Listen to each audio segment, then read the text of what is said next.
Sensex 78,000ના પુટમાં ગઈકાલે આપણે clear એવું પ્રેડિક્શન કર્યું હતું અને આ પોસિબિલિટીને આપણે વધારે મહત્ત્વ આપ્યું હતું કે જો મોર્નિંગમાં ક્લોઝિંગ બ્રેક ન થાય અને ફર્સ્ટ 15 મિનિટની કેન્ડલનું ક્લોઝિંગ જો આની ઉપર નીચેથી ઉપર આવી જાય અથવા તો 472 ને 15 મિનિટની કેન્ડલ ક્લોઝ કરી દે અને પછી પુલબેક 472 આવે કે ક્લોઝિંગે આવે તો પુલબેક ક્યાં આવ્યો તો કે 472ની નિયર બાય, બરાબર, 472ની નિયર બાય મસ્ત મજાની એક પિન બાર કેન્ડલ બનાવી, બરાબર, અને અહીંયાથી માર્કેટ ડાયરેક્ટ સીધું લગભગ 780 સુધી જતું રહ્યું.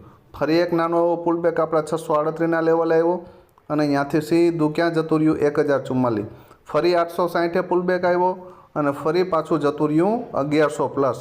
તો મિનિમમ 3x ટાર્ગેટ આપ્યો છે. જે મિત્રો કમસે કમ પુલબેક ઉપરથી પણ બેસતા હશે ને એને પણ કોઈ વાંધો આવ્યો હશે નહીં.